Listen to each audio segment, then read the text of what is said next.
Boa tarde, pessoal, tudo bem? Então, aqui é a professora Lucimara de novo. E a gente veio para essa correção de exercícios da última aula da apostila 1, que é basicamente sobre desenvolvimento embrionário dos principais grupos animais, beleza? Então, começamos ali com o exercício obrigatório da apostila. Considere os esquemas numerados de 1 a 6, que mostram os diferentes estágios que ocorrem durante o processo de clivagem. Observe que eles não estão em uma sequência correta. Em qual alternativa o desenvolvimento embrionário está em ordem sequencial totalmente correta?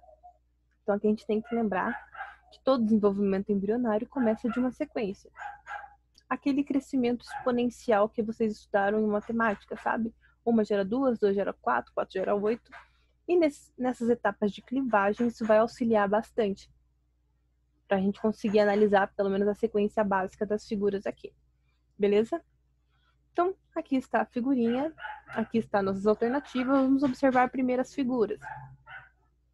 A gente consegue observar aqui, por exemplo, quais vocês acham que pode ser a primeira. Então, a gente observa que não tem nenhuma divisão.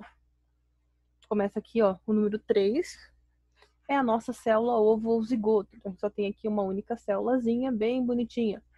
Núcleozinho bem definido aqui no meio. Perfeitinho. Então, a gente já sabe que começa com a 3. Então, a gente vai ter a alternativa A, C e E. Então, seguindo aquela lógica de crescimento exponencial, uma célula vai gerar 2, 2 vão gerar 4, e daí a gente vai para as outras fases do desenvolvimento, beleza? Então, o início da clivagem, uma célula gera 2, e 2 geram 4. Então, 3, 5 e 2. A gente já conseguiu encontrar a correta apenas com essa sequência de início do desenvolvimento, que é a alternativa C. Olhando as próximas, ele diz que a próxima na sequência é a número 1. Então, essa 1 aqui, que parece uma morinha, essa conjuntinho maciços de células todas agrupadas, é a fase da mórula. Então, a primeira fase do desenvolvimento embrionário. Essas células, depois elas vão migrar para a borda. Estavam todas bem juntinhas, elas começam a migrar para a borda. Quando elas migram para a borda e deixam o centro vazio, a gente vai ter essa imagenzinha 6 aqui, ó. A diferença de cor aqui é de líquido nutritivo aqui dentro. Então, a gente vai ter as células todas na periferia e o interior vazio, que é a fase de blástula.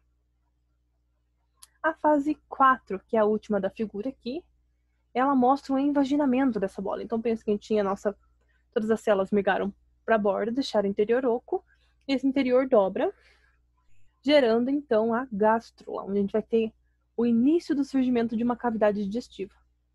Beleza? Então, a alternativa correta é a alternativa C. Então, as clivagens iniciais, uma célula gerando 2, 2 gerando 4, e depois 3 fases do desenvolvimento, mórula, blástula e gástrula, beleza?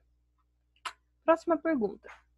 Com relação ao desenvolvimento embrionário dos animais, não é correto afirmar. O que não é correto aqui? Então, a gente vai ter várias alternativas corretas e uma vai estar incorreta. Alternativa A. A diferença entre animais protostomados e deuterostomados diz respeito no embrião aos diferentes momentos de formação da boca e do ânus. Então, vocês viram certinho com o professor Lucas que os animais protostômios vão dar origem inicialmente à boca, proto, início, estômios, boca, e deuterostômios vão dar origem posteriormente à boca. Então, primeiro vai desenvolver o ânus e posteriormente a boca. Beleza? Então, alternativa A, alternativa correta. Alternativa B. Animais triblásticos são aqueles que apresentam os embriões com os 3 folhetos embrionários. Verdadeiro também. Então, a gente vai ter os 3 folhetinhos. Ecto, meso e endoderme. Alternativa C. A diferença entre animais diploblásticos e triploblásticos está no número de tecidos embrionários, o que é verdadeiro. Então, animais que são diploblásticos ou diblásticos vão apresentar apenas ecto e endoderme. Já os animais triblásticos vão ter o acréscimo da mesoderme. Então, 3 tecidos e 2 tecidos. Alternativa D. A ectoderme embrionária irá formar a epiderme e a endoderme embrionária irá formar a derme. Aqui ela está parcialmente correta. Então, a nossa ectoderme forma partes da nossa pele, mas a endoderme ali não vai estar relacionada à derme. Então, a endoderme, geralmente, ela vai estar relacionada ali com as nossas cavidades digestivas. Beleza? Então, essa aqui fica como incorreta. E a última afirmativa, ecto, endo e mesodermes vão ser os tecidos embrionários que formam aqui o animalzinho triblástico. Beleza? Alternativa correta para a questão, alternativa D. E essa seria a afirmativa falsa. Próxima perguntinha. Figura abaixo mostra um dos estágios do desenvolvimento embrionário observado em vários grupos animais. Sobre esse tema, é correto afirmar que... Então, observando essa figurinha aqui, consegue me dizer já que fase embrionária que se trata? Bem característico, né? Bolinha, murchou, formou um tecidinho dentro e um tecidinho fora. Indicando aqui número 1, 2 e 3. Já vamos descobrir o que são. Então, ele quer dizer sobre esse tema que representa o desenvolvimento embrionário, especialmente nessa imagenzinha aqui. O que é correto afirmar? Então, vamos ver as afirmativas. Nesse estágio de desenvolvimento descrito na imagem, é definido o plano corporal dos organismos. Próximo. O blastóporo, descrito em 1, dá origem ao ânus nos vertebrados. C. A figura mostra a blástula, estágio em que a blastocele está repleta de líquido. D. O arquêntero, representado em 2, originará a boca nos moluscos e artrópodes. E alternativa E. As células que originarão o sistema nervoso migram da periferia 3 para o interior do embrião.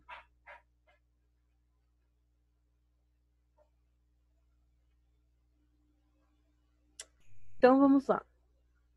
Essa fase aqui descrita para nós é a fase de gástrula, onde a gente tem início da construção ali de 2 tecidos e da cavidade digestiva. Número 1, a gente vai ter a indicação do blastóporo. Número 3, a indicação aqui da ectoderme, esse tecido de revestimento externo. E número 2, o arquêntero. Então, não é nessa fase que a gente define o plano corporal do organismo. Em B, o blastóporo vai dar origem ao ânus no vertebrado. Então, a gente viu 2 tipos durante a aula e no exercício anterior. Os protostômios e os deuterostômios. Os protostômios vão originar a boca antes do ânus e os deuterostômios vão originar o ânus antes da boca. E os deuterostômios vão ser representados pelos equinodermos e todos os cordados. Então, a alternativa B é a correta. A figura, como eu comentei, ela vai mostrar a gástrula e não a blástula. E o que está representado aqui em 2, como eu já comentei, é o arquêntero. Só que aqui ele é o intestino primitivo, ele não vai originar a boca. Quem vai dar origem à boca, em moluscos e artrópodes, é o que está indicado em 1 aqui, que é o blastóporo. Beleza? E as células que originarão o sistema nervoso migram da periferia para o interior da célula do embrião, que está mostrando aqui em 3. Não é nessa fase que esse processo ocorre, deixando então essa questão como não, essa afirmativa como não correta. Então, a alternativa correta é a alternativa B. O blastóporo, que é indicado aqui em 1, vai dar origem ao ânus em nós vertebrados, beleza? Próximo exercício. As filas de espera para transplante aumentam a cada dia. Centros de pesquisa em todo o mundo preparam alternativas ao tradicional transplante de órgãos doados de pessoas clinicamente mortas. Alguns laboratórios estão pesquisando a utilização de órgãos formados a partir de células indiferenciadas, denominadas células-tronco. Para a obtenção dessas células, é preciso extraí-las de embriões na fase D. Então, elas são, prestem atenção aqui, ó, isso aqui é a grande chave dessa pergunta, indiferenciadas. Então, o processo em que a gente vai ter essa formação indiferenciada é na fase de mórula. Então, na mórula, que a gente só vai ter todas as células multiplicadas antes de sofrer diferenciação. Na fase da blástula, a gente também vai ter esse conjunto de células diferenciadas, tendendo ali já a uma diferenciação. Na fase de gástrula, a gente vai ter o começo da diferenciação dessas células. Na neurula, junto com o processo notocordal, a gente também vai estar ocorrendo a diferenciação. E lá o saco vitelino não vai estar envolvido ali na coleta de células-tronco. Então, a fase de desenvolvimento que é melhor para obter essas células indiferenciadas ou totipotentes é a fase da mórula e mais postergar a fase da blástula, beleza? Em que é apenas um conjuntinho de células. Então, elas aglomeradinhas ou elas quando forem para a periferia. Tranquilinho, né? E o próximo exercício. O celoma é a cavidade delimitada diretamente por... Então, vocês viram diferenciações dos celomas, os acelomados, blastocelomados e celomados, onde os acelomados tinham 3 folhetos embrionários, mas não tinham cavidade. Os blastocelomados tinham celoma parcial, porque não era completamente revestido pelo tecido de interesse, que a gente vai informar aqui. E os celomados, que daí vão ter o celoma verdadeiro, que vai ser totalmente revestido por esse tipo de tecido. Então, as alternativas seria apenas por endoderme, pela ectoderme e mesoderme, apenas pela mesoderme, pela endoderme e mesoderme, ou pela ectoderme. Então, o celoma vai ser verdadeiro quando ele é completamente revestido de mesoderme. Beleza? Então, no início da sua formação, lá antes dele ser um celoma, ele entra em contato com o endoderme, mas depois que ele está formado, é apenas ali a mesoderme revestindo ele para que ele seja um celoma verdadeiro. Tranquilo? Considere os seguintes fenômenos: clivagem, organogênese e gastrulação. Então, clivagem é simplesmente o processo de multiplicação de células. Organogênese é o processo em que vai ter o início da formação dos órgãos. E gastrulação é aquela terceira fase do desenvolvimento, que é a gástrula, onde a gente vai ter o início da formação do intestino, início da formação da cavidade digestiva, do intestino e outros componentes. E a pergunta diz o seguinte pra gente: qual é a ordem correta em que ocorrem os fenômenos acima após a fertilização? Então, depois que o óvulo foi fecundado, formou lá a nossa célulazinha, ovo ou zigoto, o que precisa acontecer depois? Então, ele só quer que a gente diga essa sequência, o que vem cada vez. Então, aqui a alternativa correta é a alternativa B. Então, primeiro a gente vai ter o processo de clivagem, essas células se multiplicando, se dividindo de forma exponencial, uma gerando 2, 2 gerando 4, 4 gerando 8, 8 gerando 16, e assim progressivamente. Depois, a gente vai ter a mórulazinha, que é esse aglomerado de células. Elas vão migrar para a periferia, formando a blástula, e depois essa bola murcha, gerando tecido interno e tecido externo, formando ali o nosso arquêntero, nossa cavidade digestiva primitiva, que daí vai ser o processo de gastrulação. Para depois da última fase de desenvolvimento, que é a neurulação, começar o processo de organogênese, onde a gente vai ter a diferenciação dos órgãos nesse organismo em desenvolvimento. Beleza? Enem 2010.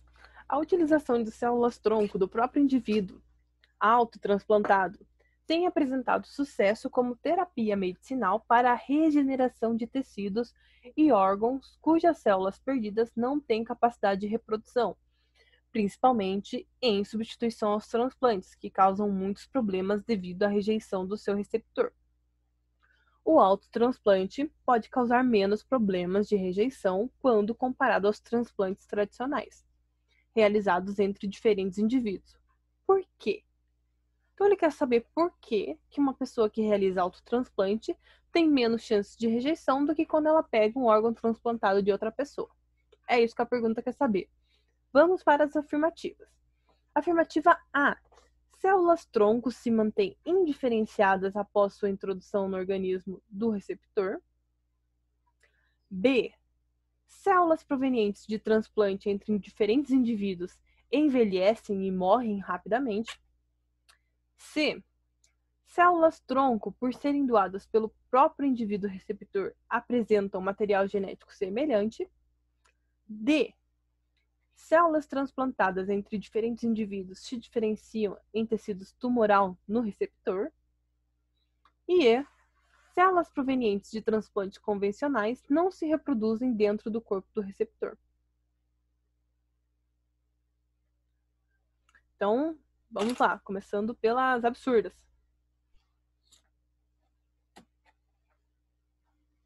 Não vi nenhum caso de uma pessoa que apresentou câncer por receber um órgão transplantado de outra pessoa. E a pergunta já fala ali, ó. O problema de rejeição, não de tumor. Então, o caso de ser tumoral não está relacionado com o comando da questão, que pergunta sobre rejeição. A alternativa A. Células-tronco se mantêm diferenciadas após sua introdução no organismo receptor. O que não é verdade. Então, a célula-tronco ela vai se comportar como qualquer outra célula. Não vai se manter indiferenciada. E também não é isso que o comando da pergunta quer da gente. B. Células provenientes de transplante entre diferentes indivíduos envelhecem e morrem rapidamente. O tempo de vida de uma célula é idêntico, seja ela de outra pessoa ou sua mesma. Então, esse processo de envelhecimento também não está relacionado ao seu organismo rejeitar aquele transplante ou não. C. As células-tronco, por serem doadas pelo próprio indivíduo, vão apresentar material genético semelhante. Então, por eu ter uma carga genética semelhante, a chance de eu rejeitar aquele órgão ou aquela célula transplantada diminui bastante, porque ela já é minha, ela já estava em mim. Então, diminui drasticamente a chance de rejeição. Tranquilinho? Então, a respeito das tumorais, a gente já comentou. E a última afirmativa ali. Células provenientes de transplantes convencionais não se reproduzem dentro do corpo do receptor. Uma célula com vida normal, ela vai se reproduzir, estando dentro do corpo do receptor ou não. E, como aqui você podia voltar para o texto inicial da pergunta, que ela comenta em alguns casos de transplante são de órgãos ou regiões em que a célula não se divide. Então já são órgãos mais debilitados. E esse fato de se reproduzirem ou não também não está relacionado ao transplante. Então, alternativa correta. Alternativa correta, alternativa C. Então, por apresentar material genético semelhante, o organismo não rejeita, tem maior dificuldade de rejeitar o órgão ou célula transplantada. Por hoje é isso, gente. Queria desejar um ótimo simulado para vocês. Tudo de bom. Se cuidem, fiquem bem. Deem uma boa revisadinha aí nos materiais. Ficando alguma dúvida sobre a disciplina, vocês podem dar um grito. Tá? Mandem mensagem, mandem e-mail, escrevam ali nos comentários do YouTube, que às vezes a gente dá uma olhadinha durante a semana. Fiquem tranquilos, se preparem com calma pro simulado, eu sei que vocês vão arrasar. Abraço, beijo, fiquem bem.